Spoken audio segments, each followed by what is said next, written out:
The boy who cried wolf, in the heart of West Africa, nestled among rolling hills and lush grasslands, lay the village of Ntumba. Life was simple, guided by the rhythm of the sun and the wisdom of elders. Our story begins here with a young boy named Kojo. Before we start, kindly subscribe, like, comment, and share. Kojo was the son of the village shepherd, a spirited lad with a twinkle in his eye. But beneath his charm lay a mischievous heart, often yearning for excitement in the quiet days tending his father's flock. Boredom, as it often does, led him down a path of trickery.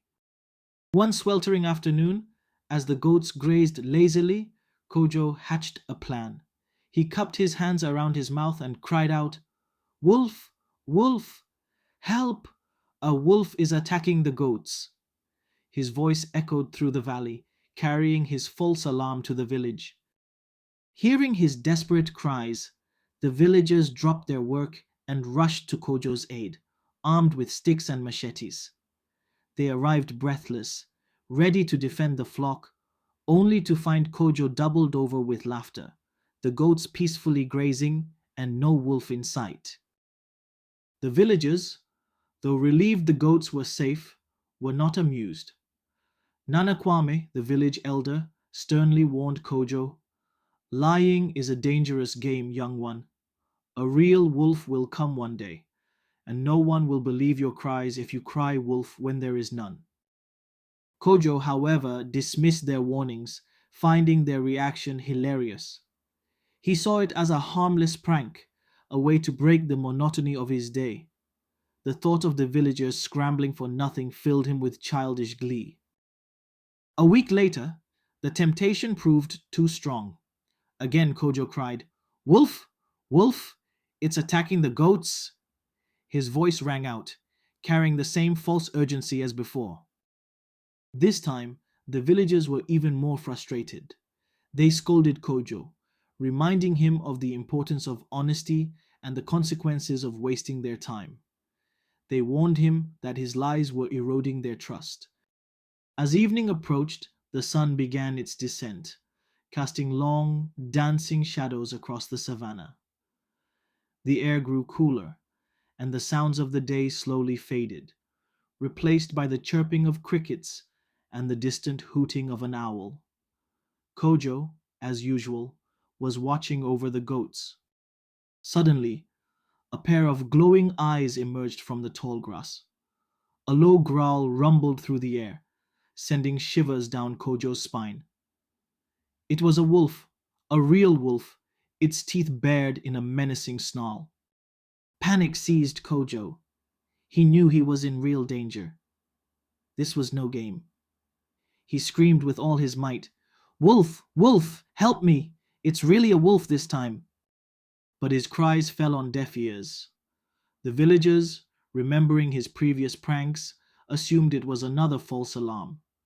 They ignored his desperate pleas, convinced it was just another of Kojo's tricks. No one came to his aid. The villagers stayed put, dismissing his cries as the boy's usual antics. They had been fooled too many times to believe him now. The wolf, emboldened by the lack of response, charged into the flock, scattering the goats in terror.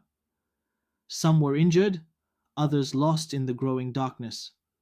Kojo watched in horror as his lies came to life, resulting in real consequences. Kojo was overcome with shame and fear. He finally understood the gravity of his actions. His heart ached with regret as he watched the wolf wreak havoc on his father's flock. Tears streamed down Kojo's face as he sat beneath the ancient baobab tree, the weight of his deception crushing him. He knew he had made a mistake that had cost him the trust of his village and endangered his father's livelihood. The next morning, the villagers discovered the damage. The sight of scattered goats, some injured and bleating in pain, confirmed their worst fears. They knew then that Kojo's cries had been real, but it was too late. Kojo, his eyes red and swollen from crying, confessed everything. He admitted to lying about the wolf, expressing his deep sorrow and regret for his actions. He understood that his lies had blinded the villagers to the real danger. Nana Kwame, his face etched with disappointment, addressed Kojo. A liar's words, he said, his voice heavy with sadness, lose their value. They become like the wind, empty and meaningless. He emphasized the importance of honesty, explaining that truthfulness was the foundation of trust and community. He highlighted the destructive consequences of deceit, showing how it could erode relationships and lead to real harm. Kojo, humbled and remorseful, looked at the ground and said, I lied too many times. I'm sorry. I should have listened. His words were sincere, filled with genuine regret. He knew he had a long way to go to earn back the trust he had lost. Nanakwame, looking at the villagers, said, a liar's voice becomes empty. It carries no weight, no truth, no conviction. His words resonated with the villagers, reminding them of the importance of discernment and the dangers of repeated deception. Truth, when it comes from a mouth full of lies, sounds like a trick. It is difficult to distinguish genuine cries for help from fabricated ones. This is the burden a liar carries. Liars are not believed, even when they speak the truth. This is the tragic consequence of their actions. Their credibility is shattered, and their words are met with skepticism and doubt. This is a cautionary tale, a reminder of the importance of honesty and the devastating consequences of deceit. It teaches us that trust is a precious commodity, easily lost and difficult to regain. The theme of this story is the destructive consequences of deceit.